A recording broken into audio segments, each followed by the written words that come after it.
for Panthers fans only is a sports podcast intended for mature audiences and contains profanity as well as extremely spirited conversation.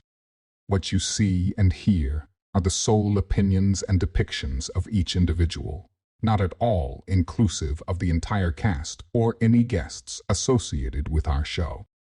Thanks for tuning in, and always remember to stand on business.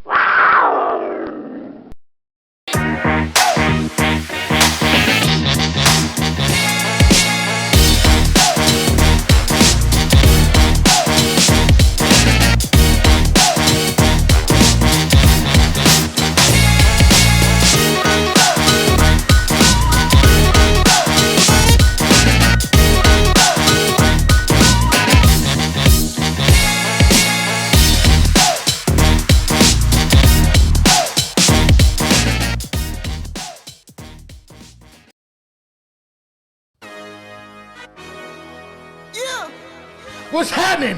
Yeah, I gotta count up real quick. Little bitch, I gotta make sure you getting money. You hustle, you getting too much money. What's poppin'? Feds doing the sweep today. It's time to clear out the spot. We cleared it. Everybody moving. Niggas know what time it is when the horns go in it. Every day that's a new bankroll. Two number ones, all that. Shit ain't working out for you. Just find another route. I'm the turkey bad man. Pays a pill. Etc. By now I'm federal. Took your bitch to Pound Town. You don't know by now you better. Happy Victory Tuesday, what's poppin'? Happy Ball Week, what's poppin'? We needed it. What's crackin'? Hey, Josh Howie, what's poppin', nigga?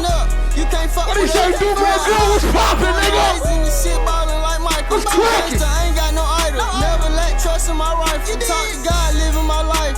Shit, I had to pipe them. Shot shit. Reap show. Oh, I can't say that. I can't say reap show. I can't say reap show.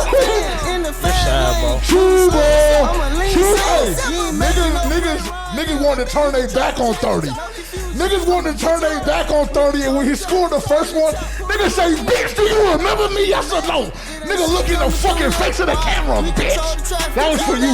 But niggas bro, like you were saying the same thing. You were saying niggas like you said start Rico. But now all of a sudden everybody else started Rico. You're weird, bro. What's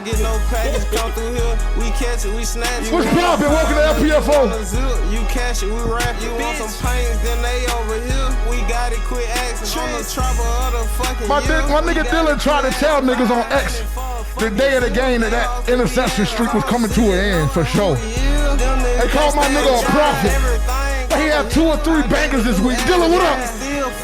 Dylan, what's cracking, nigga? That shit coming through here. We control the traffic. Get down and lay down a bit. We control the traffic. Christy, baby, what's poppin'? Real hot, boy, born and raised in the shit, ballin' like Michael. It ain't shit coming through here. Get my shit organized, man. What's poppin'? How we feeling in the chat? Hey, chat, what up? I wish we were live, chat. What's poppin', nigga? You can't fuck with us. Real hot, boy, born and raised in the shit, ballin' like Michael. I'm ballin'.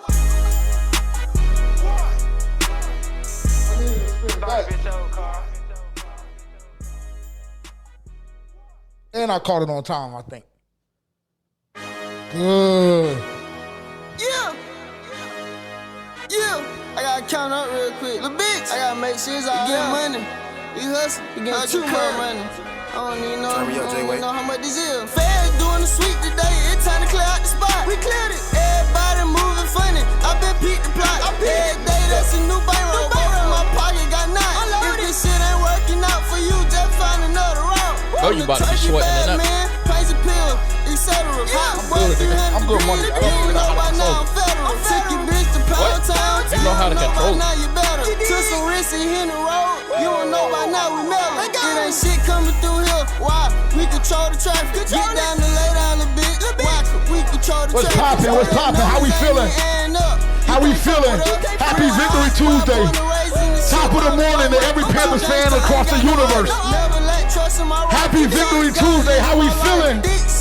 How we feeling? Shit ain't got my rolling watch yet. Still rock rubber bands. I'm on the blow. He tryna walk up. Forgot I got fans in the fast lane. Moving slow. I'm a lean. Welcome to For Panthers Fans Only. I'm your host JJ.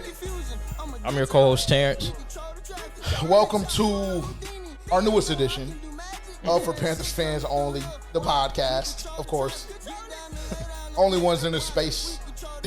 Only ones in the space doing it like that type shit, but you know, who's keeping track? Who's keeping track? Hey, I'll be seeing y'all on X too, but we'll talk later on because I'm not going to ruin the mood right now.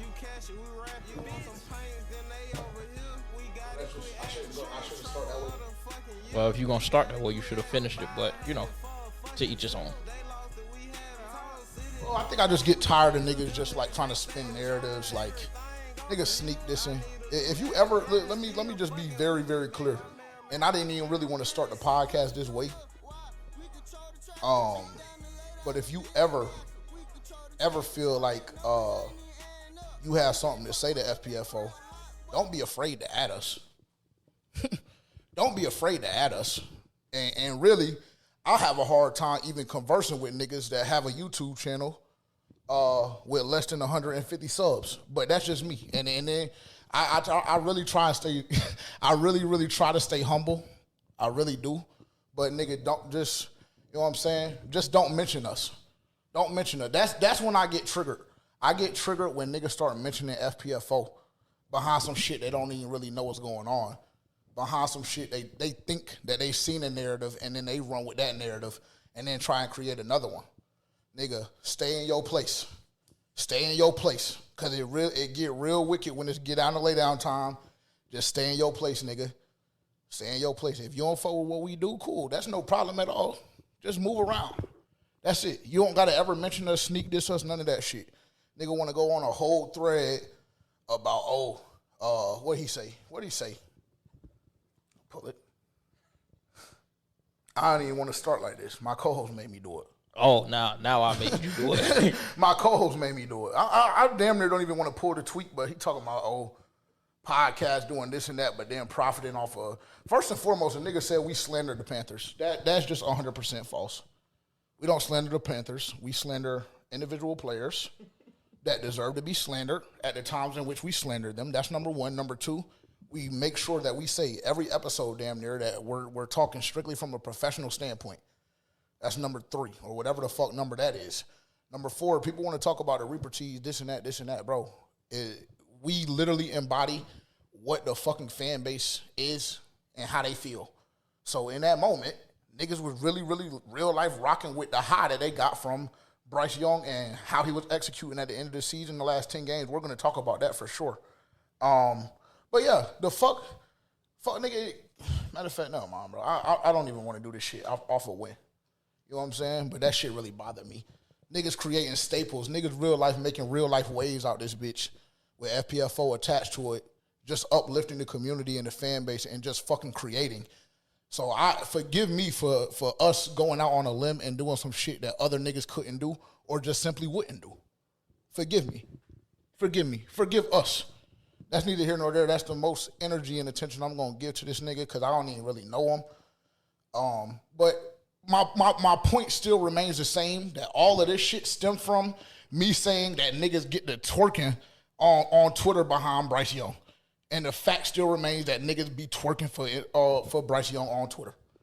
The fact is still the fact. I mean, I don't know what the fuck niggas want to say. Very simple. And I'm going to give him all his flowers today. Because he deserves it. But like I told a nigga in the comments Sunday after the game, you are judged by a different standard when you are a franchise quarterback. Right? Because I say niggas want to do all that twerking, all that dick eating, right? And I get it. And the nigga says, I feel like all fans do that for all players they like. Sure, that point is valid. But that does not absolve the franchise quarterback from receiving the criticism that niggas give to everybody else. The crown is very, very heavy when you have it. So, again, forgive me for being objective. Forgive me for saying, the Panthers need to have a plan in place for Bryce Young should it not work, X, Y, Z. Forgive me for all of those things. Forgive me for, us creating a fucking staple, iconic piece independently, right? Because a lot of y'all niggas be signing deals. A lot of y'all niggas be doing X, Y, Z and be feeling like y'all are doing something. And, round of applause, more power to you. Forgive us for creating independently.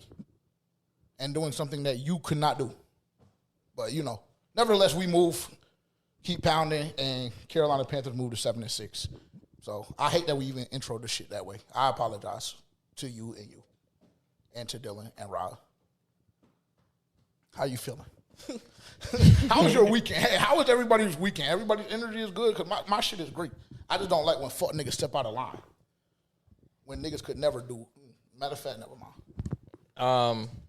I had a good weekend. Thanksgiving was good. Spent it with my family. Well needed.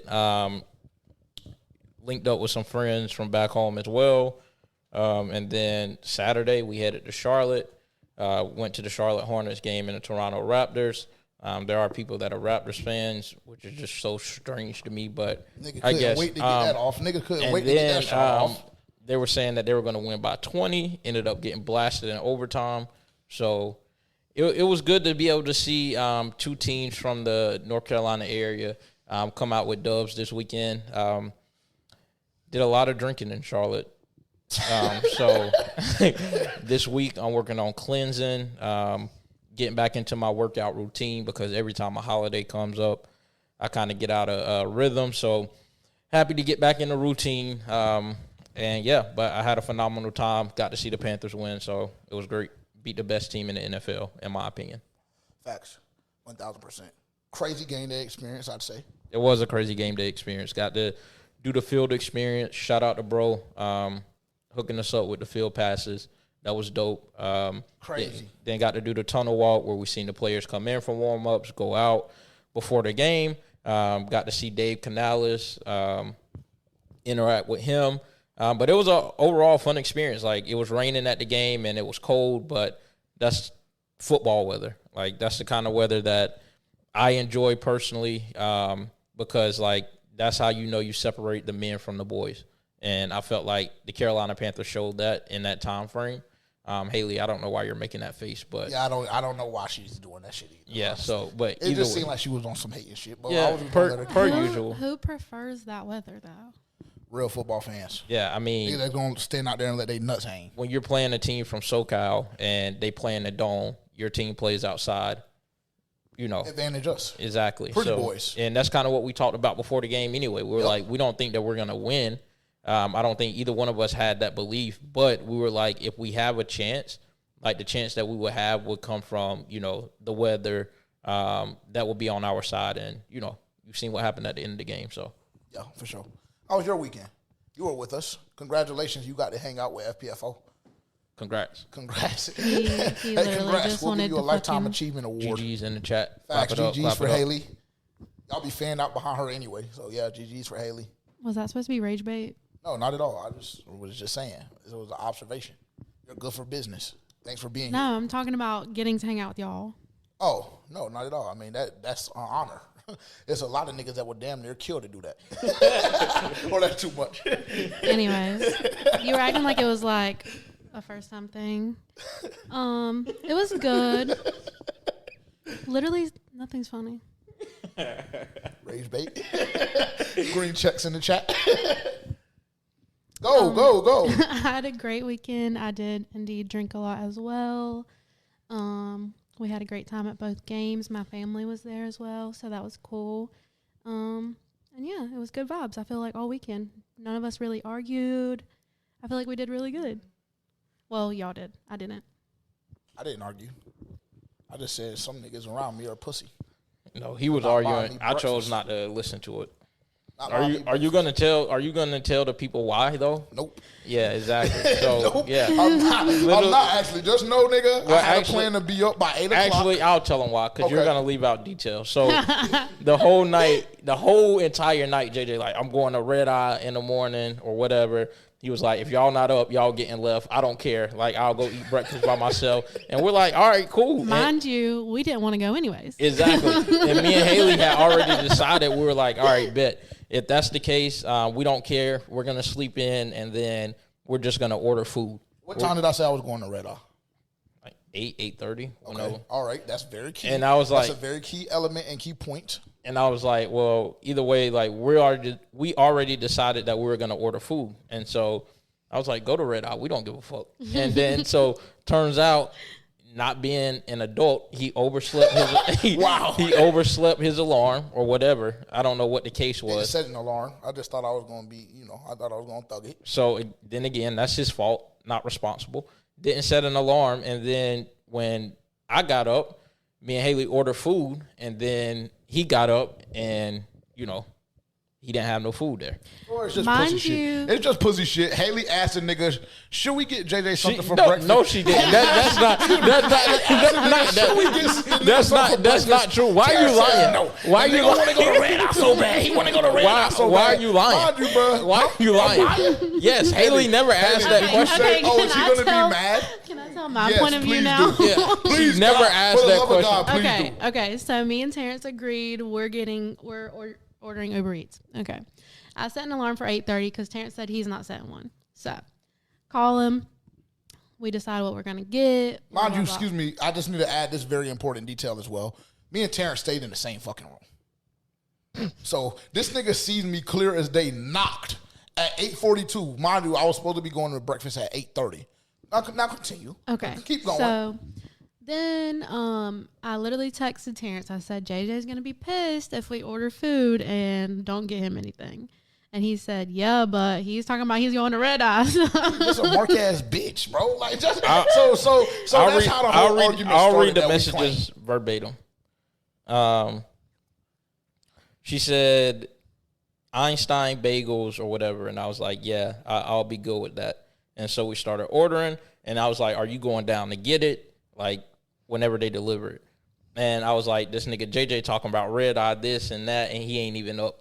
And she said, yeah, I So just finished. the nigga acknowledges And then- that, JJ is a little behind track today. Is game Okay, day. and this I know is, we got a strict no, fucking schedule. this is what I said. JJ talking about this and that, and he ain't even up. And she said, then he gonna be mad that we already ordered our shit and didn't ask. With a so bunch she of did- laughing faces. Oh, yeah, oh, yeah. oh, So so you're a fuck nigga too. Hey, chat, watch the niggas that's around you, bro. I'm telling you, just watch them. I figured that would make him say, oh, maybe I should wake him don't up. figure anything. Why didn't you wake him up? I wasn't in the fucking room. The same way you called me to wake me up, you could have did the same thing. With all that snoring, he was not waking up to that phone call. Yeah, I mean, I don't even want to get into that. I mean, oh my God, it's fucking atrocious. Like, literally the worst night of sleep I've ever had in my life. I apologize. I don't know what you want me to tell you. Should have woke me up faster than you did.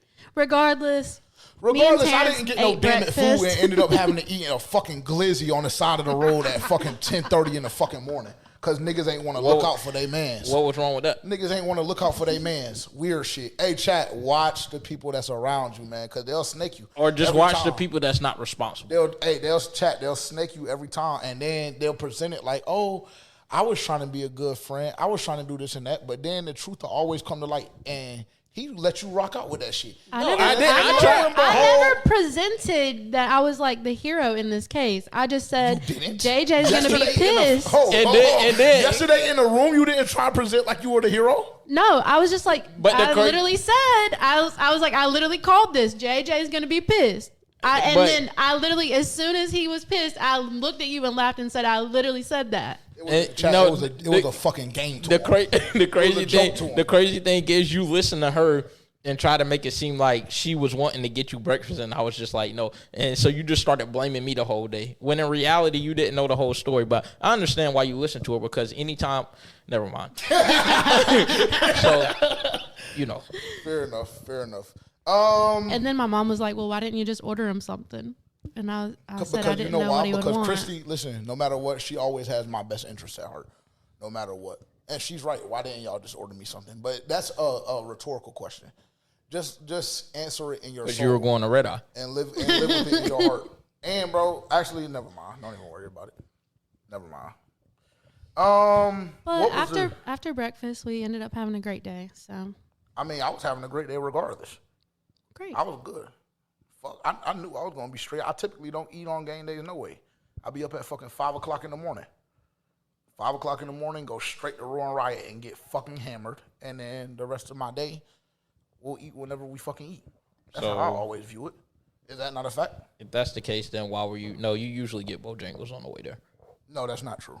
But then again, you don't really be at all game days with me. I will say when I'm with other people, yes, I make sure that they eat and get food And if that's the case, then like I'm gonna get food. But when I'm dolo, like nigga, I just go get drunk. That's my main objective. Get fucking hammered. So why were you worried about food then? You should have been okay. Because I was damn it hungry, nigga. I had a lot of alcohol the night before. I think it was also because he was really set on that breakfast that he was gonna have that he did not have. It's funny to you? That's how they do. Watch them. Okay, let's get into the game a little bit. Shout out to everybody that's here. First and foremost, actually, I guess we should do an appropriate welcome for the new faces that are here. We are for Panthers fans only. If you're not familiar with us, make sure to tap in with us on social media at for Panthers fans only on X, or check that on Instagram and TikTok at FPFO_podcast on X. Shout out to everybody that's watching on X. Appreciate y'all support and love. If you're watching on YouTube, shout out to you as well. Make sure that you're active in the chat. Comment, like, subscribe, turn the bell notification on, all of that good stuff. We drop a lot of great content. Majority, I'd say 98% of the content we drop is Panthers related. So, that's what you're going to get when you're here. But I will say we have a lot of people that subscribe that are not Panthers fans just because they fuck with the content and just what, with what we do within the community and things of that nature. So shout out to everybody that is tuned in. Shout out to all the new faces. We appreciate you guys being here. Visit for PanthersFansOnly.com. We are still accepting pre-orders for our fall capsule. We have, I want to say, a week and a half, maybe 2 weeks remaining for you guys to get your pre-orders in. So go ahead and get those in. Excuse me. For the people that have ordered, I've seen a couple of emails come through, stuff like that. For the people that ordered, just be patient. That's the only thing I can tell y'all. We made it clear on the website that we were opening up the pre-order window, and when we close it, then you can expect your order 2 to 3 weeks after we close the pre-order window. So like I stated, when we first dropped, we're going to do our best to get everything out before Christmas, but just stay mindful that that's what we're going up against, and that's what the drop entails. So, like I said, go over to forpanthersfansonly.com right now. You can get the original Reaper tee if you look hard enough, as well as 5 new items that we've curated and created internally within the team. And yeah, that's the intro. Appreciate you all being here. And make sure, like I said, make sure to just tap in with us on social media and everything. Go ahead, because you're dying. I have a question. Is that beer? No, it's a seltzer water. Okay, I was about to say, you just said you were going on a cleanse. So. You think I would just lie to him? Well, I just wanted to... And say that and drink beer right in their face? I wanted to clock your tea. Yes. Well, try it another day. That's the But problem. I did want to say one thing. It's fun to see familiar faces at the game of That people is very that follow us on Instagram and DM us. I see like a lot of the faces from your profile pictures, and it's fun to see y'all at games. Yes. And recognize people. Facts. And for the people that only watch on YouTube and that aren't tapped in on social media, if that's what you want to do, then I'm fine with that. But like, if y'all see us and notice us, and y'all come up to us, like y'all damn near got to specify that who y'all are, because we have no idea when it comes to YouTube. Like Instagram, I feel like I do a pretty like good job. But even then, it's kind of like, it's a lot of people, bro. Like honestly, it's a lot of people that know like what's going on, and it's a lot of people that we haven't had the opportunity to meet yet. So when y'all see us, just say what's up, like we always say, and just let us know who you are. And more than likely, you'll get tagged in whatever we do, content-wise, and yeah. So I agree with that, though. It is dope. I was gonna say, if you're at the games, just message us on Instagram, and I try my best to make sure we can meet anybody that's there. That's damn near her assigned task for the games. Because JJ is not locked in that. I am aspect. not. No, not in the slightest. I'm hammered, and I'm ready to see my niggas go kill something. That's what I'm locked in on. Shout out Lathan Ransom. Shout out Lathan Ransom. Let's get into the game, man. Carolina Panthers beat the best team in the NFL, in our opinion. The 9-2 Los Angeles Rams came into Charlotte Sunday, 31-28 Carolina Panthers. The Rams leave Charlotte 9-3. We good on that? Oh, okay, cool. The Rams leave Charlotte 9-3. Huge victory. Just opening up on that front, like brief overview from me. Then we'll dive into the stats and kind of talk about additional stories or whatever the case may be. For me personally, I will say that this was probably one of the most enjoyable experiences that I've had in Bank of America Stadium, not only because we got the pregame field experience, shout out Quan for that, not only because we got the tunnel walk experience, but because, like, growing up, I always remember those black and silver fucking uniforms being on that field on Sunday afternoons. And I just remember when the Panthers were playing meaningful football, that overcast feel, it was just Sunday for me was just very, very, very, very nostalgic. Almost surreal, but I loved every second of it. I loved every moment of it. The ups and downs, ebbs and flows of the game. A lot of huge plays on both sides of the football. Bryce Young, we've had multiple conversations about him over the past 2 or 3 years, but specifically over the past 2 or 3 weeks as it pertains to the ebbs and flows of this season in particular. When you look at the Atlanta game when he goes for, almost 500 yards to San Francisco, we have a costly turnover in the red zone, and we have the inability to get shit moving offensively, whatever the case may be, to then, 15 to 20, 206 yards, 3 touchdowns, no turnovers in the game against the Rams. But the only thing that I can do is stand up and salute and clap my hands because, again, I'm going to be very, very clear. This is the Bryce Young that I believe we're capable of seeing every single week. So that's why when you guys try and paint this narrative that, JJ hates Bryce Young, JJ does this and that, it's just really it's not true. For me, it gets exhausting to have to continue to come up here and explain that. My frustration only comes in when the inconsistency is in play. That's the only time where my frustration is on display. I do believe that Bryce Young is an NFL quarterback. I do believe that Bryce Young can perform at a high level because I've seen it time and time again. If you look at the last 10 games last year, you look at the game against Dallas this year, you look at the comeback against Miami, you look at the game against Atlanta. So I know that he's capable of doing it. My frustration and my stance is always, can you be consistent? And in that, can the lows not be so low? I'll say it that way. So that's the only thing that, I'll say in regards to him right now. But like I said, phenomenal game. Outstanding game. And if we get that version of Bryce Young moving forward, whether it's this year, 2 years from now, whatever the case may be, if we get that version of Bryce Young and his defense continues to play at the level at which it's playing currently, we will be okay no matter who we face. And it's shown itself twice this season. When you go to Lambeau Field and you beat the number 1 seed at the time and then you invite the Los Angeles Rams into your home and you beat the fuck out of them there this past weekend. So that's how I feel. I loved what I saw.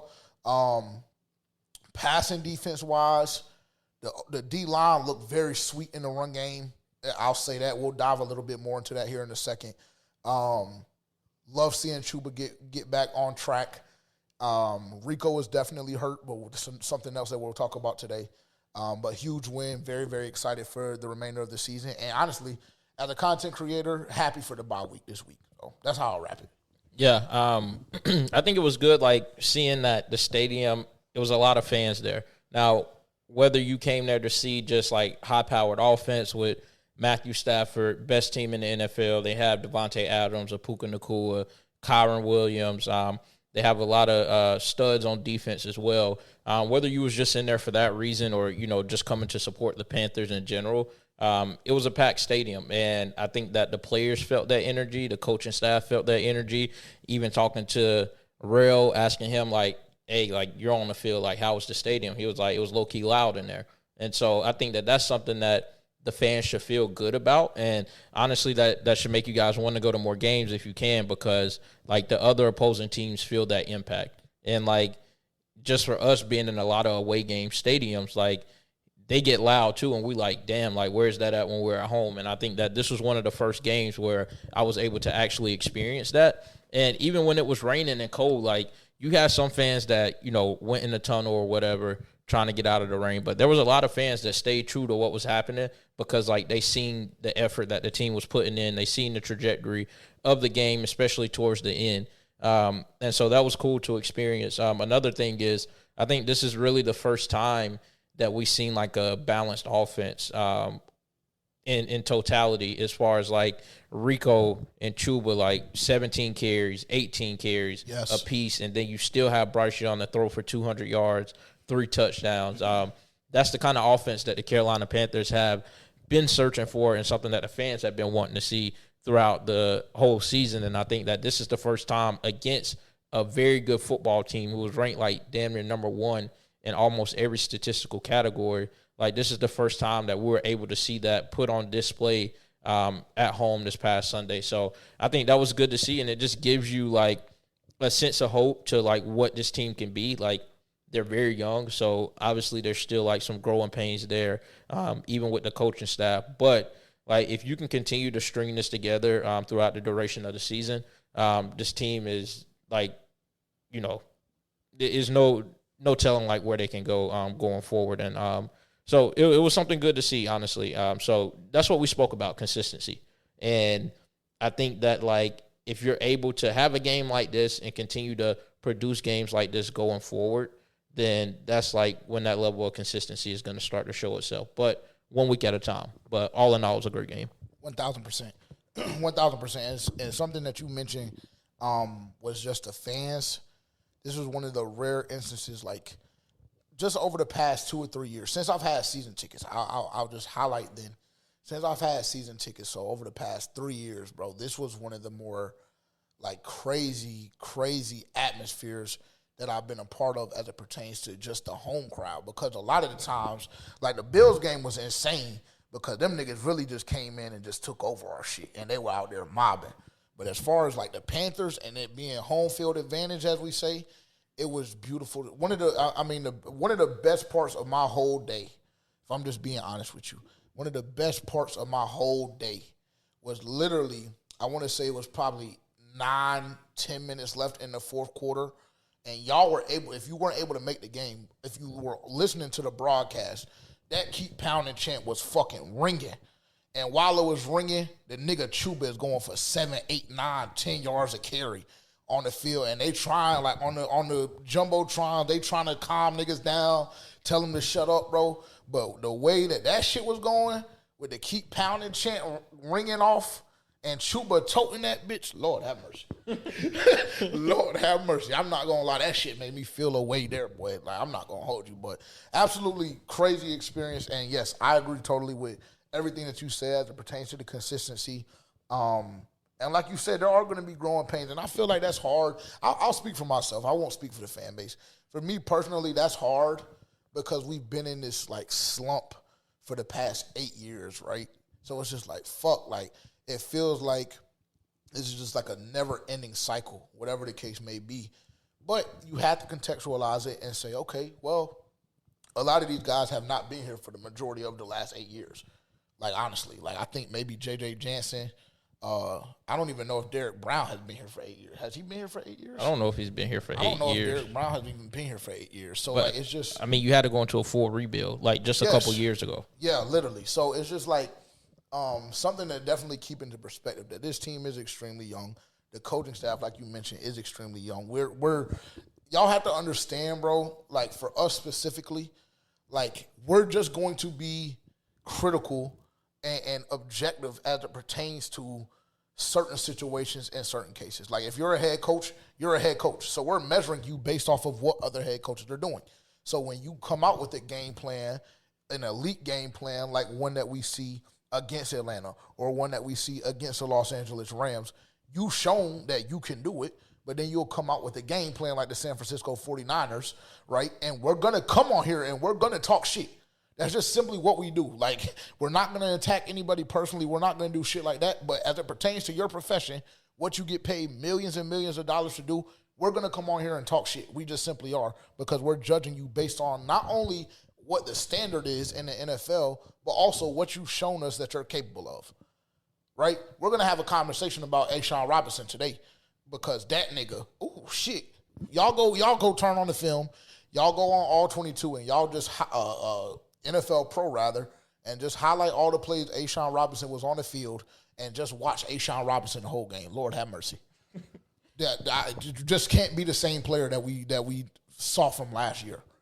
Because it was just, I mean, they were mauling that nigga. They were mauling. Hey, Sean, they were mauling your ass. And I guess maybe he had something more to play for last year, I guess, because Derrick Brown was injured. So he had to kind of step into, like, that role. But, yeah, this year, it's just been non-existent, honestly. Yeah, no cap. But say all of that to say, nevertheless, all of that aside, phenomenal team win. I'll say, because Dave Canales made the comment, I don't know if you've seen this swirling around where, I don't know if this was during halftime or whatever, he goes into the locker room and he says, hey, we saw the best version of Rams football that we're going to see. They haven't seen our best yet. And then he reemphasized it in the press conference and saying, or check that, in the victory speech when he said, hey, the great thing about this is we just beat the number one team in the NFL, and if you want to just even shake it down to the number one team in the NFC, the great thing about this is we just won that game, and we haven't even played our best brand of football yet. And I totally agree, because there were a lot of things. When you look at the defensive side of the football, obviously we had a lot of injuries. Yep. There were plays in which we missed. At times, the offense showed an inability to move the football on the ground, right? So there are a lot of things that we can build off of, or whatever the case may be. But to beat the number one team in the NFL, in our opinion, well, you're not playing your best brand of football. You're not gonna get many complaints out of JJ when shit like that is going on. And again, you're down Roseboom. Oh, and let me just say this too.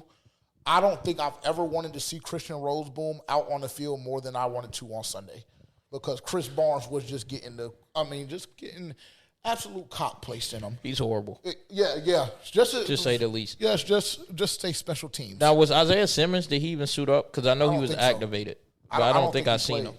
Yeah, I don't think he played. If he did, he wasn't on the stat sheet, so he must not have did shit, because I ain't see. Maybe he ain't played, because there's no way that he's worse than Chris Barnes. Yeah, I mean, that's true. That's very true. That I just don't know what I saw from Chris Barnes on Sunday. It was just terrible. It was terrible. Let's see. Bryce Young, 15 to 20, 194, 3 tutties, no interceptions. 206? Yes, 206. My apologies. 206. You know, on ESPN they take the sack yards away. So I was looking at the bottom of the highlighted joint. My apologies. 206, 3 touchdowns, no interceptions. A 147.1 quarterback rating. Reap show. Or that's just me digging. I mean, it's just funny the way you were acting before. How was I acting? Oh, like you're saying all of this and that about Bryce Young, blah, blah, blah. Like Everything saying I was gassing him up, but, here you go, Reap show. Oh, this Bryce Young. Like, it's crazy. It's just sad, bro, honestly. Everything I said the past 2 weeks is true. And I was going to chime in about you don't understand why the fan base is painting that narrative that you hate Bryce Young. If these are fans from day one, then they understand that damn near the stuff that you said in year 1 and 2 is almost unforgivable. Because I feel the same way. Well, year 1, I'll give it to you. Year one, like, I watched some of those episodes back from year 1, and I'm damn near embarrassed. It was a lot, year 1. Year 2 wasn't as bad. Year 2 wasn't as bad. Year 3, I just feel like I've been very honest and even keel. And majority of the time when we've had a Bryce Young conversation, you've actually been on my side when we have certain conversations this year particularly. Yeah, because, I mean, that's the stance that I pretty much took the whole time. One, you needed to give him time. From year 1 until now, because he didn't have the team around him. He didn't have a coach who actually wanted to coach him. So he didn't have any weapons. So you had to give him time there. But also it's like we seen flashes and we know that he can play at that level, but it's about a consistency thing. So if me just staying, even race the whole time versus you, downing him, slandering his name, throwing dirt on his name, kicking him while he's down, and then you trying to you have an uphill battle. Like, you have an uphill climb before you can be on that level again to where we believe that, you actually think these things about Bryce Young. Well, I don't know what else I can do. So I understand. Besides get on my knees and beg for an apology on this set, I don't know what else I can do. Well, you might need to do that for us to forgive you. Unfortunately, my pride will just simply not allow me to do that. And there you have it. Well, I mean, I don't know. I've already said it. I don't know what else I had to say. I said from the very beginning that I was going to chill and I was going to just be objective and not have so much bias and such a strong feeling towards him. And I feel like I've done a phenomenal job with that. I feel like I've been extremely honest. And for whatever it's worth, my stance and my point still remains the same. The Carolina Panthers should still bring in a veteran quarterback this offseason to compete for the starting job and to push Bryce Young. Because if the veteran quarterback doesn't win the job, which we assume and hope that he won't, at the very least, you know it's better than fucking Andy Dalton. And I don't think that the Carolina Panthers would be doing themselves a disservice at drafting a quarterback either. My stance is still not going to change. Yeah, I mean, I feel like that's fair, and I feel like that's good business. Yeah, the way that you want us to forgive you about Bryce Young, but then every time I say something about Excel, we get to pushing this narrative. Even the fan base get to pushing this narrative that I hate Excel, which is just weird. See, look at him. Look at him. Your hate for Excel is just damn near ungodly. Now it's that. Damn near now it's ungodly, that. Dog, see, like crazy. You see how crazy you sound? Like that sounds insane. Would you say that's your level for hate of Xavier? 100% not. From the Eagles game on has been damn near identical to my 100% not. Bryce Young. 100% not. No, hell no. Maybe about 65%. No, not even close. I would say about 65%. Maybe like because somehow, some way, every episode you find a way to interject Xavier Leggett. Maybe like 2090. I mean 2080. Chuba Hubbard. Because that's just not that percentile is just not correct. Chuba Hubbard, 17 carries, 83 yards. Chuba also had 2 catches for 41 yards and a touchdown. I will say, somebody else that I'm tired of, not personally, from a professional standpoint, Jatavion Sanders. The nigga can't really do his job well. He's not who we thought we were getting when we drafted him last year. But then every single time I turn on the film, he's the first one celebrating no matter who's doing some shit. So I guess it's great because he's a great teammate. Hey, round of applause. Hey, shout out to Jatavion Sanders. Hey, nigga, at some point or another, you got to damn it produce. Tommy Tremble as well. Yes, another nigga. Tommy Tremble can't catch. The nigga doesn't finish his runs. I'm tired of us being in third down situations. You catch the ball a yard before the first down marker, and we don't run through a nigga's face mask, and we're 6'6", 6'5", 250, right? I just don't get it. It's just very frustrating for me. Another brief takeaway from the game, Chandler Zavala is shit. He ain't even played. Oh, I'm aware. and did you see how clean Bro stayed? Relatively, yeah. No real leakage. Had a clean pocket majority of the time against Byron Young, against Jared Verse, right? Real deal killers. Braden Fisk. Yeah, yes, real deal killers on that front line. But you take Chandler Zavala out, you put Curran in, and everything just feels fucking damn it normal. Well, you won't have to see him for the rest of the year anyway because he's back on IR. Hey, I hope that I don't ever have to see him for the rest of his life play for the Carolina Panthers. But just another observation. Shout out Jake Curhan for Showski. 18 for 58 for Rico Dowdle, 3.2 yards a carry. Chuba, 4.9 yards a carry with the 17 for 83. Leading receiver this week, 4 for 74 in the tutty, Jalen Coker. Love seeing him get back involved in the offense. Prior to this week, it's been slow. It's been very slow, and I feel like I said a couple of times we were going to have a conversation about it, and we never did. So lucky for Jalen Coker and all the Coke heads worldwide, he got activated this week. And 4 for 74 in a touchdown, huge touchdown on that fourth down conversion in the second half. Very, very ballsy. Very, very ballsy play call. Very, very ballsy pass from Bryce, but he couldn't have delivered the pass any better. Great pass for people that say he can't throw downfield. Facts. All of y'all in the comments the other week, but on the live stream. But luckily, I will say I was not one of those people. Can I get credit for that? I never challenged the fact that he could throw the ball downfield. Or if I did, maybe I did. Yeah, I was about to say, I don't know. Yeah, I can't give you that, bro. Because I just damn near feel like that's not true. Tedderall McMillan, 1 catch for 43 yards and a touchdown. Absolutely hated that because I just feel like there's just no way. And when I get a chance to go watch the all 22, there's just no damn way that he should have only had 2 targets and 1 catch. Yeah, that was nasty. Jalen Culver has 6 targets for whatever it's worth. Chuba 2 for 41 in the touchdown to open up the game. That was beautiful. That was the same play that we tried to run against San Francisco, the little flare-out pass in which Ja'Tavion Sanders just beat his dick and didn't do anything at all on the play. This time, he actually put his hands on somebody's body. We got a great block out front from him, and I can't remember who else was on that side during that play as well. But 2 great blocks, and was able to catapult Chuba for that touchdown. And he kicked the door down and just started talking, just started chatting to niggas.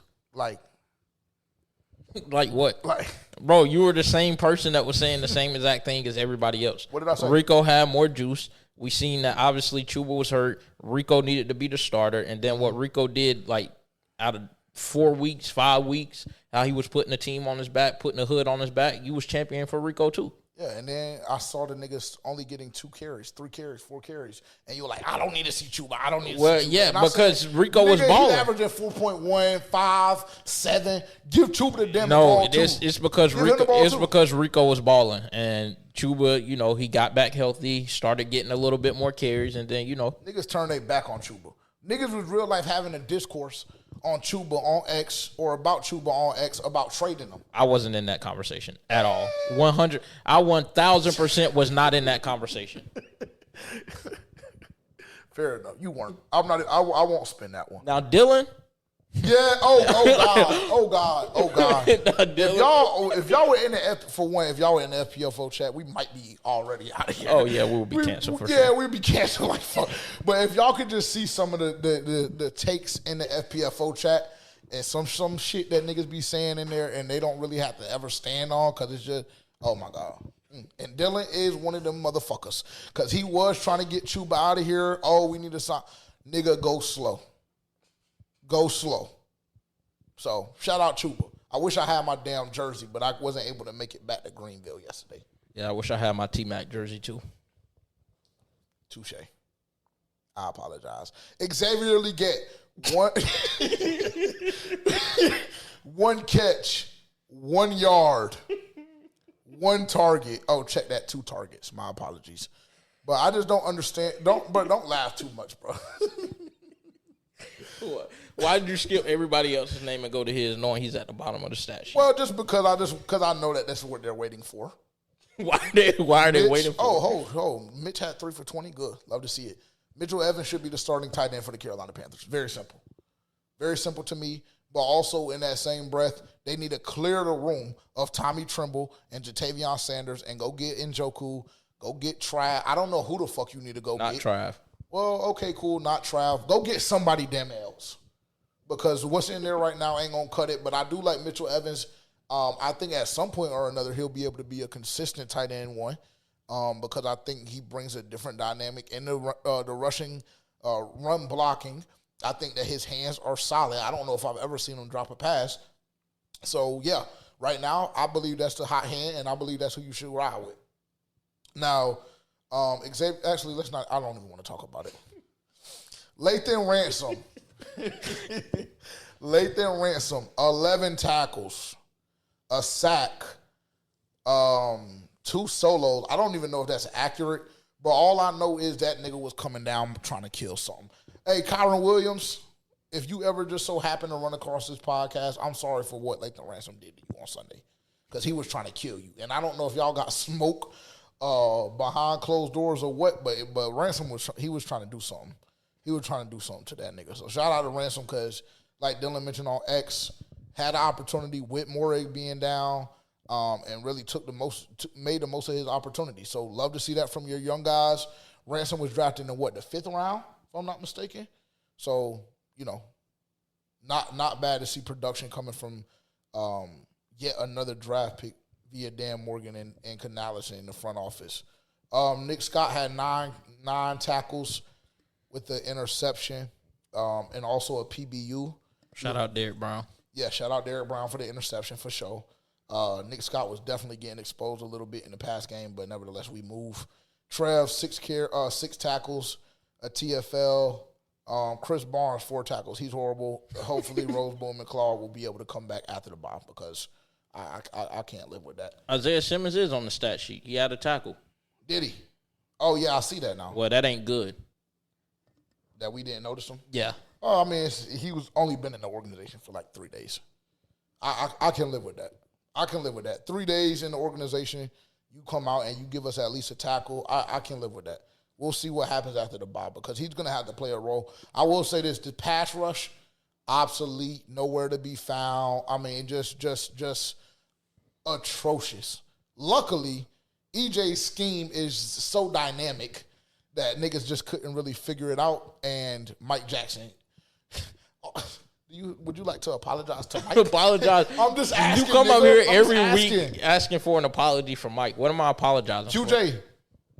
Actually, never mind. What am I? QJ said, JJ, you need to buy Terrence a Mike Jackson jersey for Christmas and make the nigga wear it. And QJ, you ain't wrong. Well, one. He's never going to make me wear anything. And you can go ahead and continue. Well, that's all I want. Don't worry about it. I figured that you were going to come up here and not give him his credit. Gas him up like you gas everybody else up. Gas everybody else up like who? Well, that was a great interception by Mike Jackson. No. Great coverage, great pick six. Say Mike Jackson had a fucking phenomenal game. He had a good game. Shout out to Mike Jackson. It's the same thing he does with Xavier. Same shit he does with Xavier. That's not true. When they do wrong, oh God. When Mike Jackson was getting torched by George Pickens and Stephon Diggs in back-to-back weeks. Oh shit. If he would have, matter of fact, I'm going to say, your life would have been better if Mike Jackson wasn't even on the Panthers. The way you were talking about him the past couple of weeks. What was that, week 3 through 6? No, I just said he needed to be better, especially given the circumstances that we had. He needed to be better. Well, he's been better. Well, congratulations. He's been damn it better. He's been damn near all pro level. That's what we've been hoping for. And for some reason, same thing with the XL situation. If I don't apologize the way y'all want me to, then it's a problem. But I don't care. It is what it is. Good game by Mike Jackson. He gave us points, put points on the board. And without those points, you wouldn't have won the ball game. You could say, another. And without Bryce Young, we wouldn't have either. Without Chuba Young. Shout out BY9. Without Chuba Hubbard. But shout out BY9. I digress.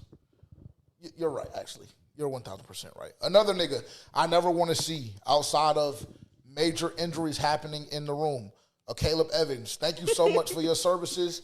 I pray to God that we can bolster that room up a little bit this offseason because, unfortunately, he's not going to cut it moving forward. He's just simply not. He doesn't have it, and that's okay. That's okay. Yeah, he's not good. He's probably not really an NFL corner, but, we'll address that when the time comes. JC, we need you healthy. Yeah, for sure. And shout out to Dave Canales, just trusting his guys, really. I will say that. I will give him credit for that, as well as a couple of other things as we dive a little bit more into the episode. But shout out to Dave Canales for trusting his guys and really just trusting the process, the game plan. You have all of the people down that we've talked about. K. Mays was down. Morig was down. Roseboom was down. JC was down. A lot of guys down. And I commend, honestly, I'll say Canales, but I also commend the guys, even though, we've come in here and we shit on a couple of different players, Chris Barnes and Caleb Evans particularly. I commend them because that's a tough position to be placed in, bro. Your first start of the season, and you're going up against the number one offense in the league at the time. So, I will give them credit for that. Yeah, guys have to step up. That's what they did. Ultimately, we got the win. They said next man up, and, they held it down for this week. But, Facts. Unfortunately, next week probably won't be the same. 1,000%. 1,000%. Agreed. Other stats, just little, tidbits. Bryce Young on 3rd and 4th down yesterday. Lord have mercy. 8 for 10, 162, 3 tutties, and a 158.3 passer rating. Good God almighty, Reap.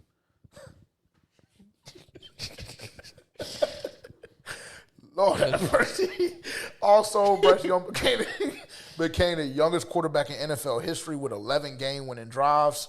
And that is in NFL history. So that's Manning, Brady, Breeze, Josh Allen, etc. All the legends, all the GOATs. Bryce Young became the fastest and the youngest to do it with 11 game-winning drives. So shout out to him for that. Top 5, bottom 5 PFF.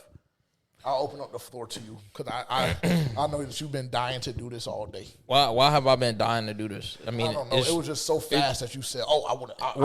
I did it last week, so it's just statistics. But it's good to give put stuff with a name and things like that. So give me 1 second. I'm gonna have it pulled up. We do too much talking in this damn chat. Are these the ones? Because last time you had the wrong ones. I believe those are the ones from today. All right, number one, or let me start with bottom 5, actually. Jatavion Sanders at the bottom, 48. Can I just say, he don't got it. But then again, I do be jumping out the window too fast. Yes, you do, because you were high on Ian Thomas, so maybe let's chill a little bit. Tommy Tremble, right above him, 49.2. Xavier Leggett, ass, 52.3. One target. What can you? Hey, XL. What can you do? You don't get the ball. What can you do, big bro? Jake Curhan, 56.3, and then Jimmy Horn at a 56.3 as well.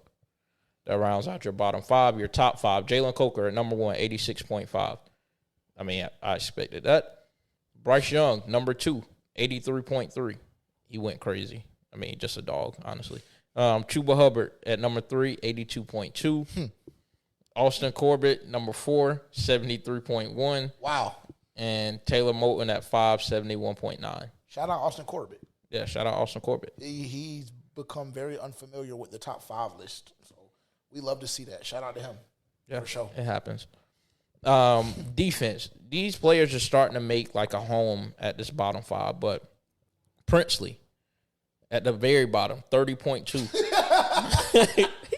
Damn. Shout out Prince. He just got to get better. You got to get better, but he's a rookie. You just got to be better. LeBron Ray, 34.2. He's just a nigga, unfortunately. If we're just being honest, chat, unfortunately, he's just a nigga that can no longer be on this team next year. Right? We talk about just elevating the bottom of your roster and making all rooms competitive. I really transparently don't know what LeBron Ray does to stick around with this team. God honest truth, I really don't. He's horrible. He's horrible. Chris Barnes in front of him, 35.3. Another nigga. If it wasn't for special teams, hey, Chris Barnes, if it wasn't for special team, nigga, you'll be chopped too. And then you have Tershawn Wharton, 35.6. What is it, 22, 23, $24 million a year, right? So, hey, if you want 22, 23, $24 million a year from the Carolina Panthers, actually, do you mind going back to ESPN and telling me what he did yesterday? Yeah. If you don't mind, because I know you have it pulled up on your system there. He was at the very bottom. Haley, tread fucking lightly. Tershawn Wharton, 1 tackle. Oh yeah. So if you want to be worth $23.5 million for the Carolina Panthers, average 1 tackle a fucking game, and you'll get $24 million from us. It's just, he was good in Kansas City. Yeah, he was good in Kansas City, but unfortunately, the nigga got the bag and has become damn near bottom of the barrel. Yeah, I can agree with that. Yeah, because it's terrible, bro, and really, it's just very frustrating. But we don't have to dive too much into it. But really, this is probably one of the worst investments that the Panthers have made in a very long time. I'll damn near, just off the top of my head, outside of Deontay Johnson, this nigga is damn near the worst investment that the Panthers have made. And even with Deontay Johnson, they were able to flip him and get draft capital back. So I can live with that. But you're stuck with Turk. And unfortunately, he has done nothing this season to show me that he's worthy of the contract that we gave him this offseason. It was a knee-jerk reaction to go out and sign Turk because you missed out on Milton Williams. That is all that is at this point to me, because I've given him nothing but grace. I think both of us have given him nothing but grace. We've tried. We watched all 22, but honestly, bro, it's just, he just might not be a good fit. And he damn sure has not been a good fit this season so far. Nick Scorton, right above him, 39.0. He did nothing. Yeah. I watched him on film. He was getting his ass whooped. I'm not going to lie. Yeah, he was. He was getting handled. But the thing about that is he has a lot more bright spots this season than Turk does. Oh, 100%. So I can live with you potentially, having a bad game 2 or maybe even 3 when you produce at the level that Nick Scoring has so far as a second-round pick and as a rookie. So, yeah. Mike Jack, number 1, 75. Ew. Number 2. I've been trying to tell niggas that since he got here. I've been trying to tell niggas that Mike Jack is really that nigga since he got here. And what did he tell niggas on the post game? I don't know. On the field. All y'all fans shut the fuck up and just sit back and let us do what we do so we can bring y'all more wins like this. Stop overreacting. So cool, big bro. You know what? You're right. We're part of that fan base that does that kind of shit. We apologize. You're right. Shout out Mike, nigga. Shout out Mike, the real Mike Jack. The real Mike Jack, nigga. Number 2, Nick Scott, 67.6. Number 3, Damani Richardson, 65.9. I don't know how he got up there, but I guess he was doing something I wasn't seeing. Doing a little something. DJ Wano, number 4, 62.8. And Sean Smith-Wade, number 5, 57.2. Not bad. Not terrible at all. Bless you. Appreciate it. So yeah, I mean, I don't really know. Not bad. Like I said, great win. Great team win. Honestly, bro, I will say, for whatever it's worth, great team win. Was there at any point in the game that you were nervous? Like after we came, for me personally, off the first kickoff, then the 15 yards added to the first kickoff, and how easy they scored that touchdown. Oh, I thought we were chopped. Yeah, I thought we were fucked. I hadn't even made it to my seat when the first kickoff happened. So when I got there, people were like, I was like, how are they this far down the field already? And they was telling me. But yeah, I would say probably after the first touchdown, it just felt so easy. And I was like, yeah, this is probably not going to go well. But then we responded. So it's like from then, once I seen that, we responded, and then, the defense got 2 turnovers in the first quarter, I was like, oh, we're locked in. Then the offense just has to show up. We have to play complementary football, and then we'll be good. So, I mean, I was only nervous at the first quarter, like after they scored a touchdown easily. But after that, when I seen the way the defense was playing on the back end, I was like, speeding Matthew Stafford up, like he's making throws that he usually doesn't make. And I was like, if we can get him doing that, then I think we'll be fine.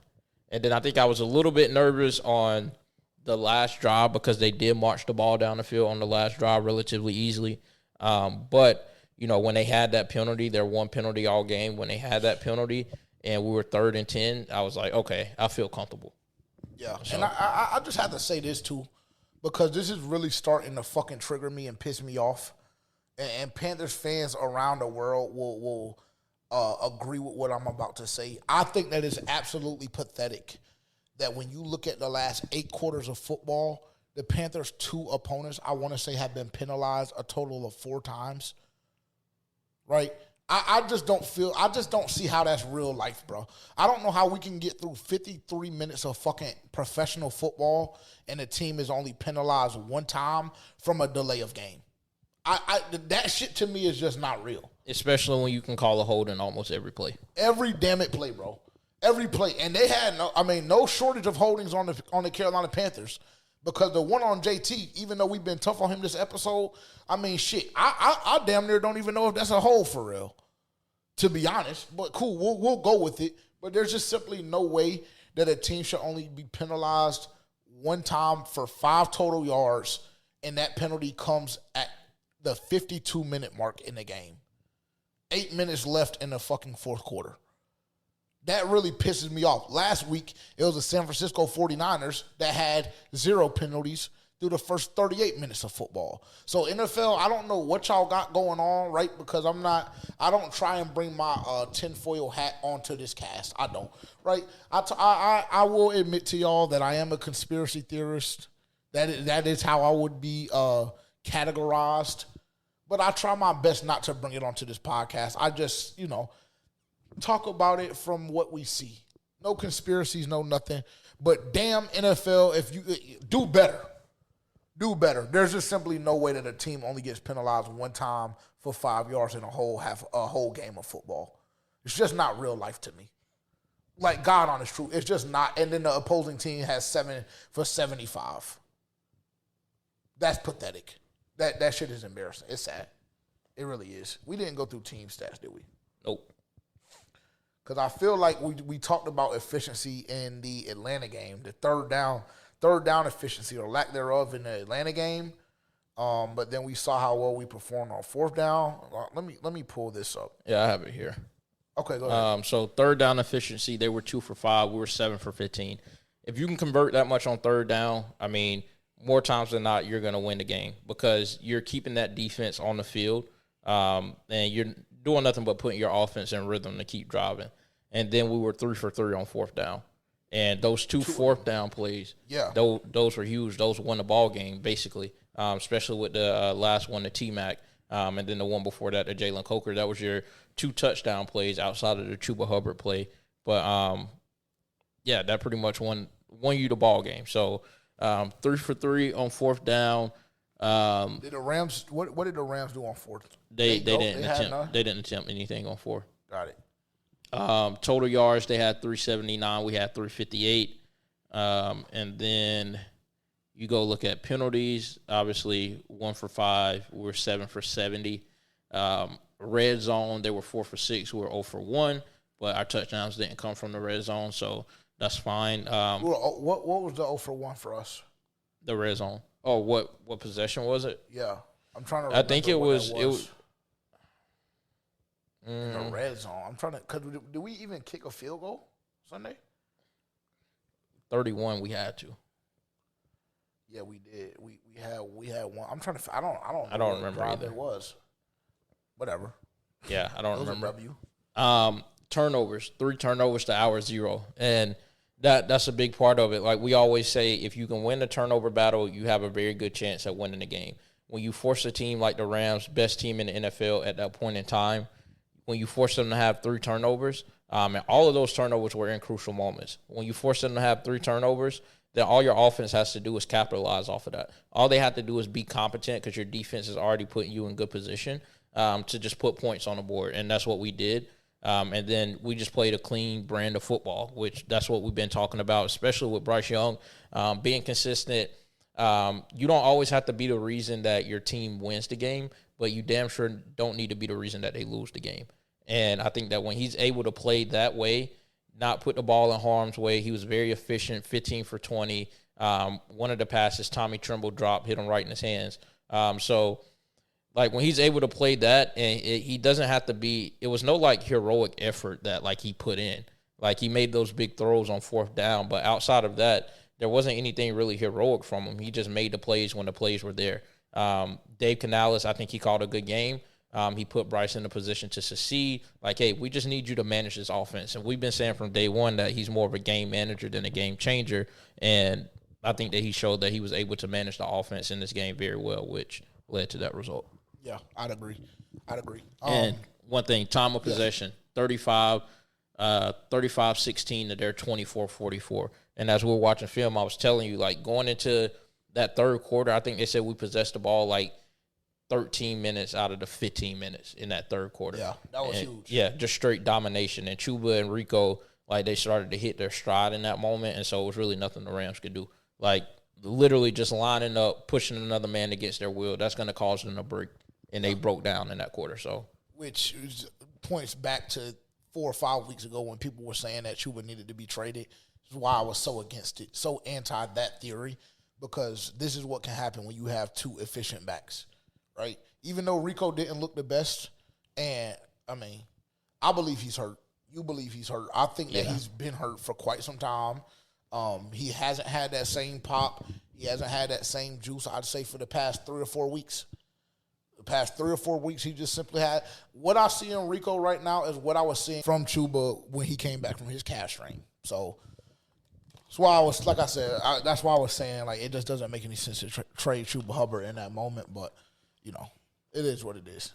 I know that you're tweaked about that. Like, me getting the headphones right and then just, like, immediately taking them off. Because now it's just like I'm committed to the bit at this point. So, we talked about Dave Canales and Bryce Young, and you had a very interesting question, like, in the notes or whatever, that I guess I'm going to just allow you to answer this because I think that you'll have good insight on this because I think that we've both been not hypercritical, but we've both been relatively critical of Bryce Young, Dave Canales, their relationship, etc. So, I mean, for you personally, did Dave Canales and Bryce silence any critiques that you have from, last week, 2 weeks ago, and just really in general, like as it pertains to their relationship, as it pertains to just all things involved, really? I mean, for me, I would say not necessarily. Like, it's still up in the air. And the reason that I say that is because, like I said earlier in the show, like, they show that this is the first time that we've seen this offense be, like, a real balanced offense and it be effective, especially against a good team.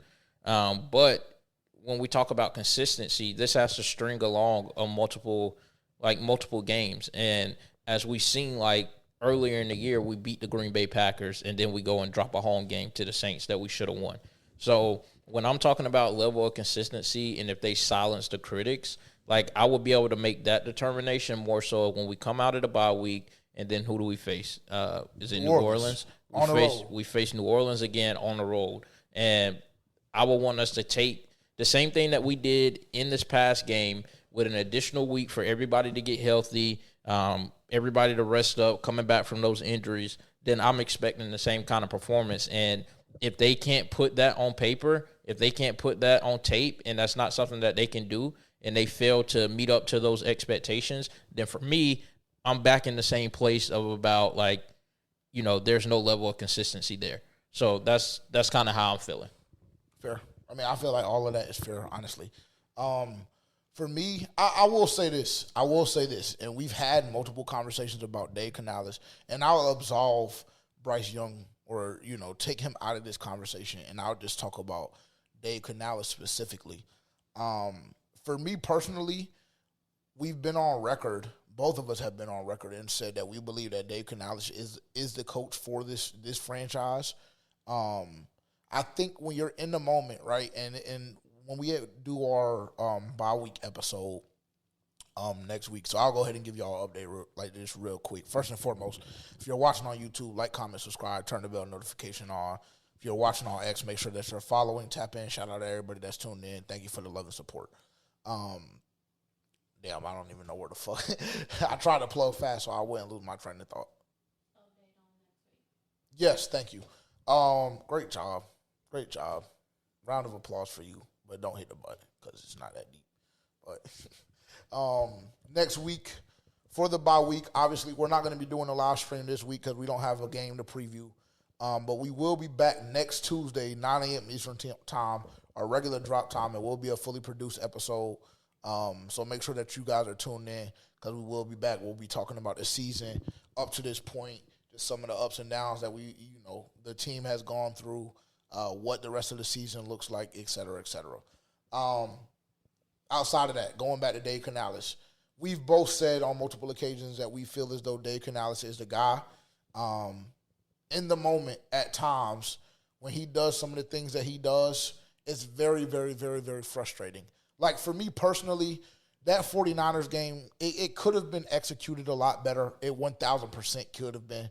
And I'm not going to absolve players from the responsibility that they take in that.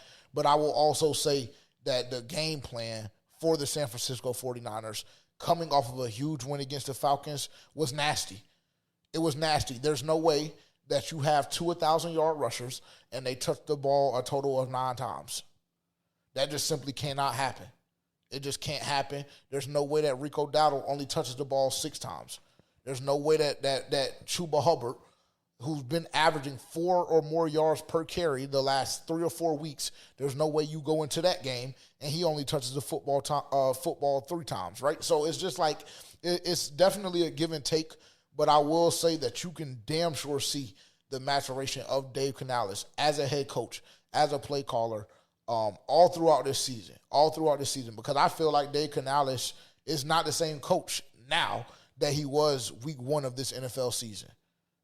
I think that we can all agree on that. So for that, I give him credit. I know that there's a lot to manage when you're a head coach in the NFL.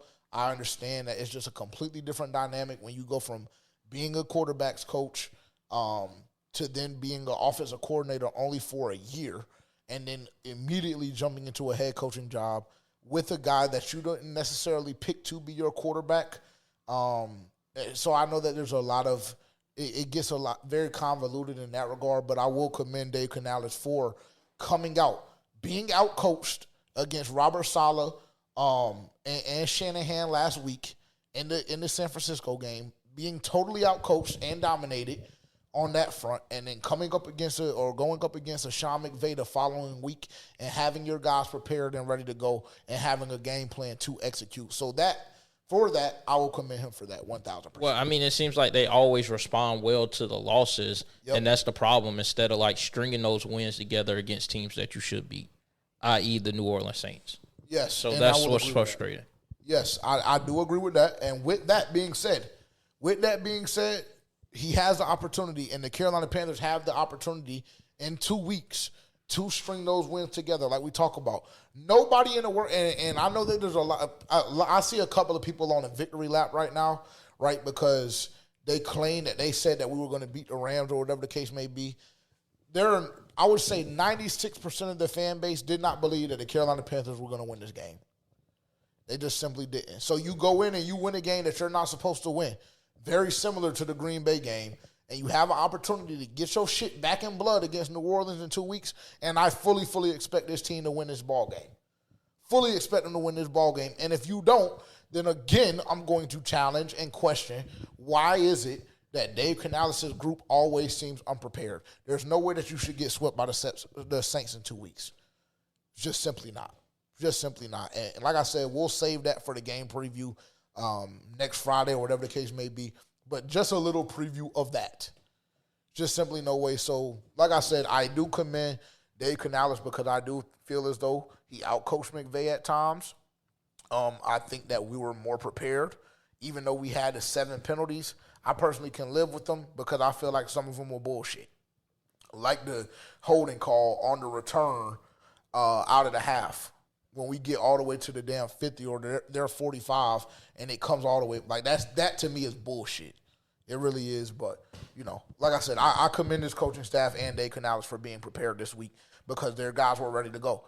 And we actually, being in the tunnel, we actually didn't really know. We couldn't really get a vibe because Terrence told me when we walked out, he said, shit, Dave Canales the only one that really seemed like he ready to go. Yeah, he was like the only one that was really like, seemed like he was locked in. Like he, was dapping up the fans, like, trying to get everybody on the same page. Everybody else was like trying to play it cool, like level-headed. I don't know if they didn't really think like deep down that they had the opportunity to win the game, but he definitely lifted the energy for everybody. Yeah, I'd agree. And that's what you want to see. That's what you want to see for sure. Let me see what else we have in the notes here. Let me see. There's a couple of things that I know I saved from X. Just random tidbit here. The Panthers and Rams game took just 163 minutes, 2 hours and 43 minutes, if we present it that way. This was the quickest game with at least 55-point score over the last decade. Pretty crazy. But I will say, for whatever it's worth, that game did seem like it went by fast as hell. And it was like a lot of pop plays, too. Like, that's what's crazy. When you see a lot of points like that, usually that shit is like drawn out a little bit more, but that wasn't the case. Another interesting Bryce Young fact that Kay Adams actually brought up Monday morning. She got, actually, I don't think I can even say it and present it that way. Just know that she was doing a lot, and she's a huge fan of Bryce Young. But this is actually very interesting, though. This is very interesting. Since Bryce Young was benched week 3 of the 2024 season, he has an 11-10 record, 4,217 passing yards, 37 touchdowns to 13 interceptions, and 9 game-winning drives, which leads the NFL. That's since Bryce Young has been benched or was benched last season. So that actually is damn near incredible. Honestly, I'm not even going to take nothing away from him for that. That shit is OD. The win-loss record, I wish that could be a little bit better, but 37 touchdowns to 13 in what is that, like 17 games at this point, right? Because it was the last 10. It was the last 10 last year, and then the first. No, it's more than that. It's like what, 23? Yeah, 23 games. That's. Shout out Nah, man. Shout out Nah.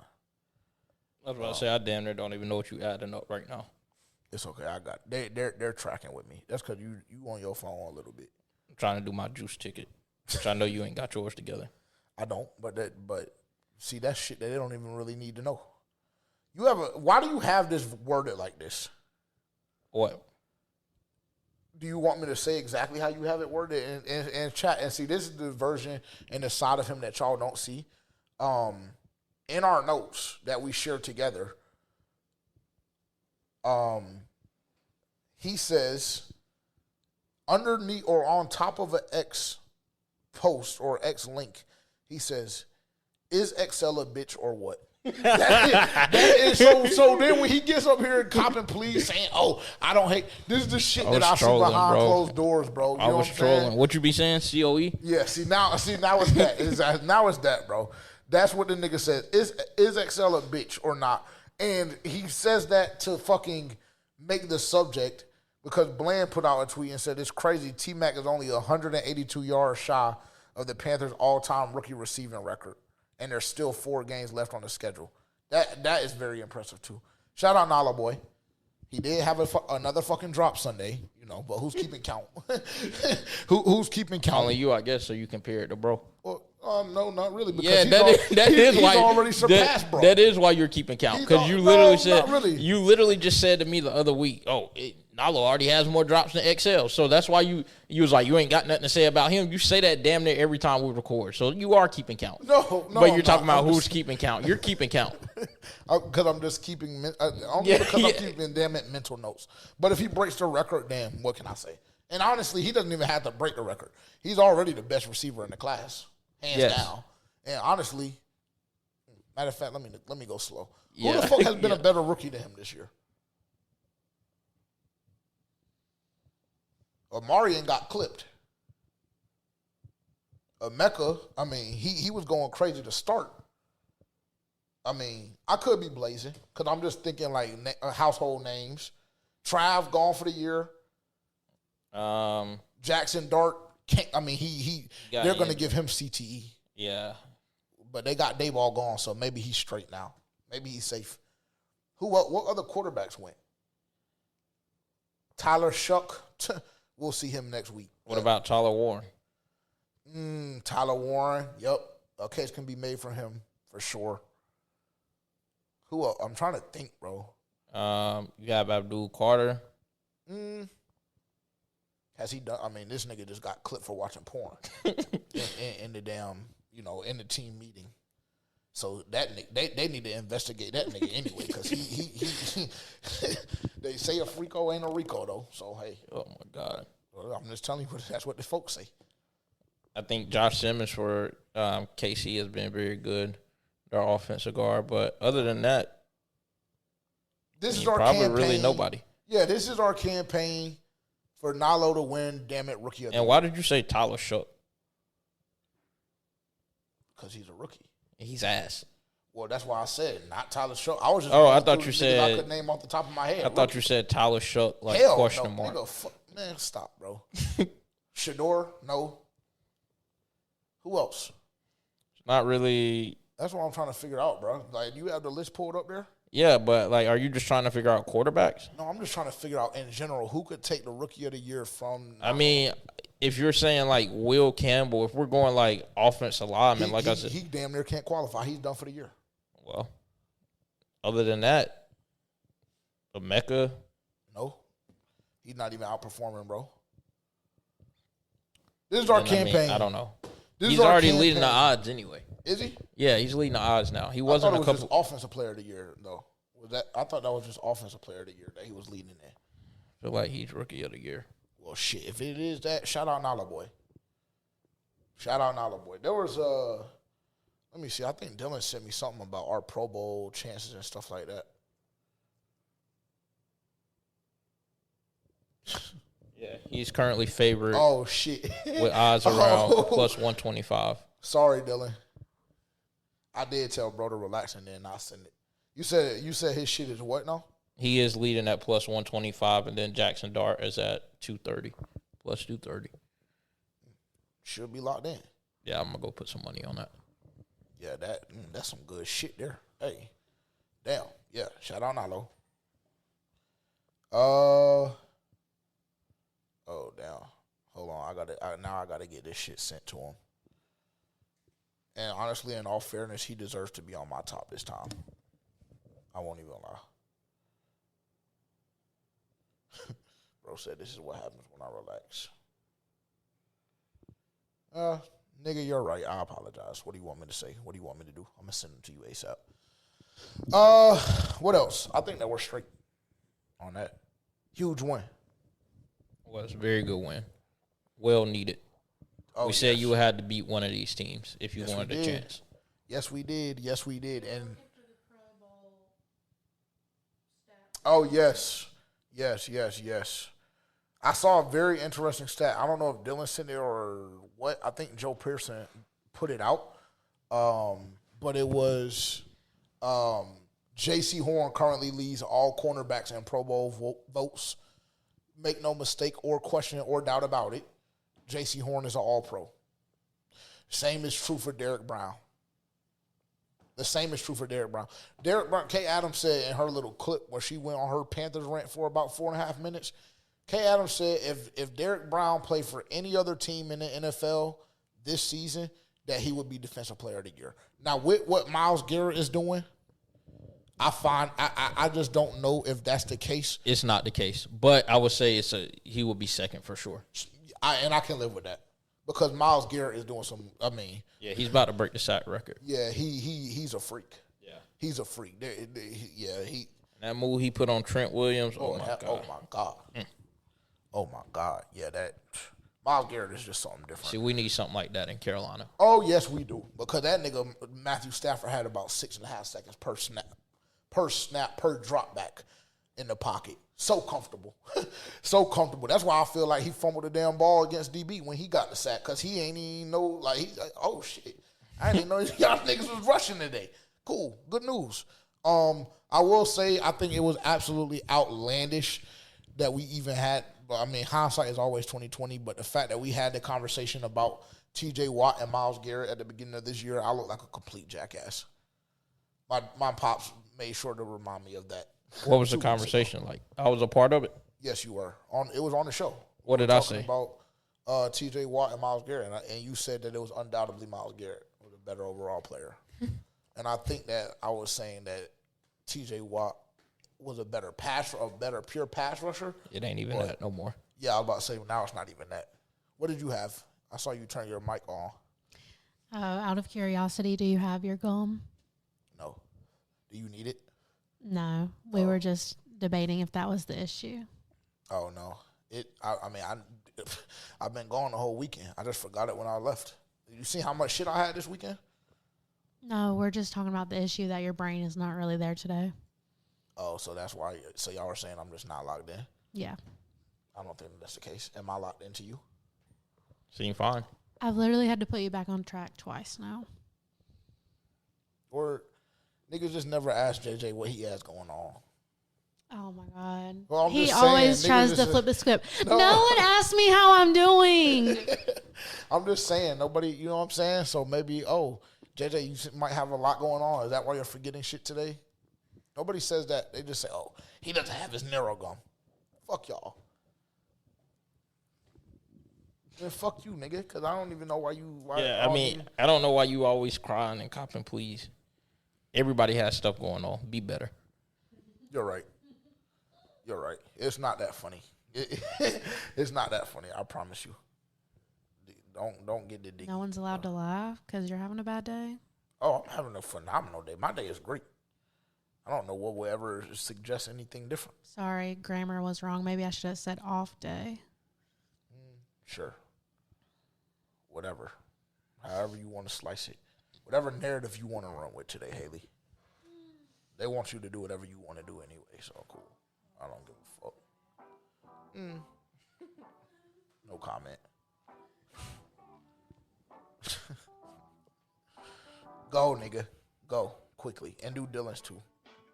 Yeah, I'm only doing mine. Bro, So just do Dylan's, bro. plus Just 455. Because I need to build mine. Plus 455. Cowboys plus 8.5 against the Lions.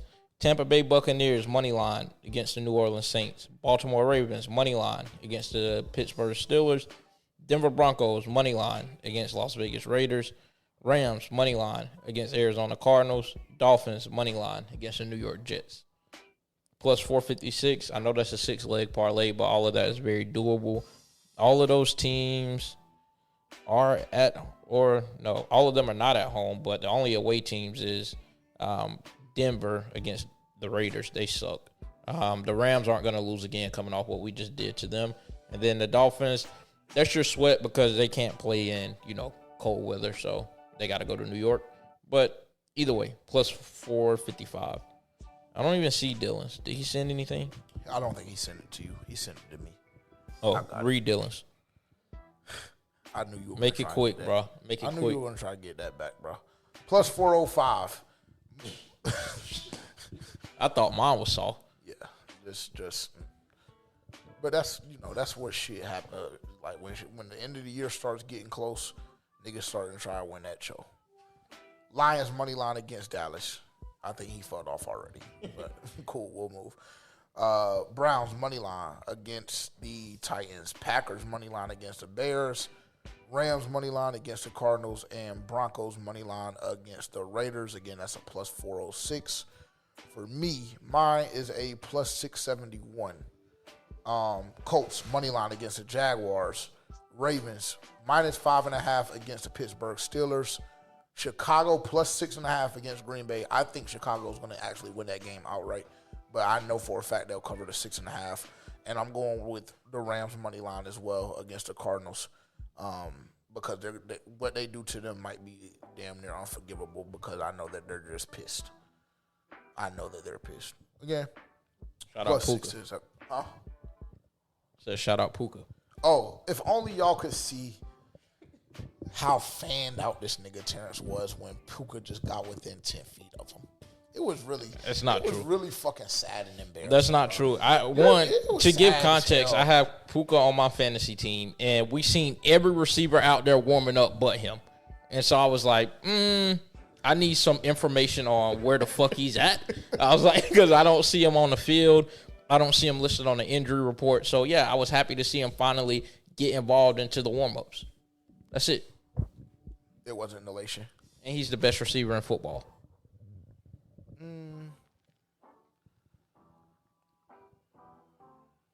Sure. Shout out Mike Jackson. He had probably one of the best catches of the season on Mike Jackson. So, yeah, shout out to him. Shout out Jesus, my Lord and Savior. Y'all should get y'all life right if it's fucked off. But then again, we're probably not the model that you should go off of. But, Oh, yeah, they bought the box already as soon as you turn the game on. I like that kind of shit. MVP. Bryce Young. Chuba and Derek Brown. You have an honorable mention? Jalen Coker. Okay.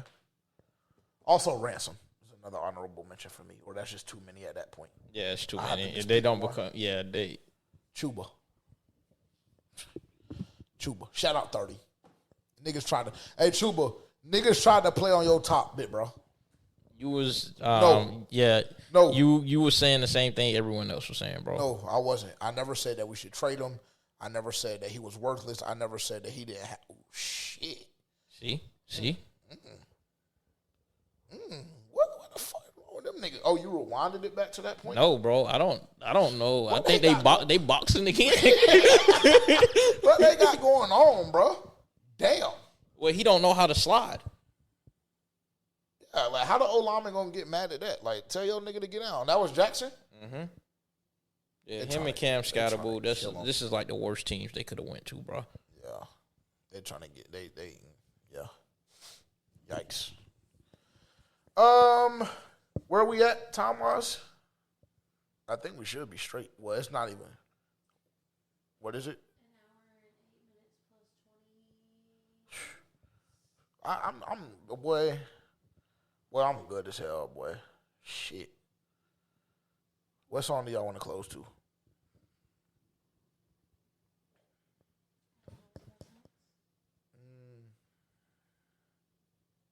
I don't know. What I wasn't prepared for us to end this soon. I don't think. But I'm said an hour and 30 before. Never mind. Yeah. I don't even know. Maybe we just won't close the shit. Or you know what I'm gonna do? Let's play roulette. That was just a terrible draw. That was just a terrible draw, bro. Fuck it, we're going with it. We're going with it. We're going with it. I was about to say I want to play it on my phone and see what they give me. Yeah, I feel like this shit is gonna piss me off though. Well, that's how I feel about the Chris Brown shit. That's how I feel about the Breezy shit. And I love Breezy, but damn, that I just feel like it's not fitting. No role models. That's a good one. Shout out to all my Breezy fans, but we're not closing to that. That's a great one. Hopefully Rock Nation doesn't clip us for this. Is it loud or not? Does it sound good? It needs to go up. Bro, yeah, it needs to go up. He always runs some shit back. Marcus Jones. Damn. Look at Mike. Coach of the year? Vrabel? I think so. I think so too. If Canales figures his shit out, then he might put his hat in the running too. But I think we've lost two. You got to damn near win out for that. Yeah. And we'll talk about that next week on our episode. Appreciate y'all tuning in. Like I said, the Carolina Panthers moved to 7-6. This is a bye week. The episode next week will also be pre-recorded, but it'll be way, way, way before pre-recorded than what it is. So if anything happens from here on out and we miss it, sorry, we'll touch on it on the game preview on next Friday. But it's been I'm not going to lie, it's been a long-ass 13 weeks, bro. and I'd be remiss for us to not take a break. I'm so ready for this break. Yeah, it's been a grind. It's been a grind. But I'll be honest, I've loved every minute of it. I feel like this season it's been very, very enjoyable. And obviously when you're winning football games like the Carolina Panthers are this year, that's destined to be the case. So 13 weeks down, 5 more to go. The Carolina Panthers have a bye this week. Sit back, enjoy NFL Sunday without any stress. Enjoy a full week, actually, because we had NFL Sunday without any Panthers football last week against San Francisco. Sit back and relax. Get some whiskey. Just sip something. Put something on the smoker if that's what you prefer. Kick back and relax, man. Carolina Panthers, your Carolina Panthers, 7-6. Just beat the number 1 team in the NFL. What more could the nigga want? Actually, there's a lot more that I could want because now I'm just thinking playoffs. I'm obsessed with the idea. I am. And I'm also obsessed with the idea of Terrence paying me what he's going to have to pay me when we win 2 more ball games. Or when we don't. I mean, I'll probably, actually, I won't even tell you that. I won't even go into, it's just a little too graphic. And Haley's in here with us, so I guess I'll chill for her sake. But just know, I got a lot of, I think I might have $1,000 on the Panthers to hit 9 wins this year. Go put it on the books. Huh? Go put it on the books. It's too late. I have it on the books with you, one of my pops friends, Tavian, Saman is going to owe me a lot of chocho. Oh, yes. Yes, God, I need my cho. Appreciate y'all tuning in. Again, make sure to like, comment, subscribe, bell notification. Shout out to everybody on YouTube. Bloody, what's popping? We'll talk to y'all soon. Fool me one time, shame on you. Fool me twice, can't put the blame on you. Fool me 3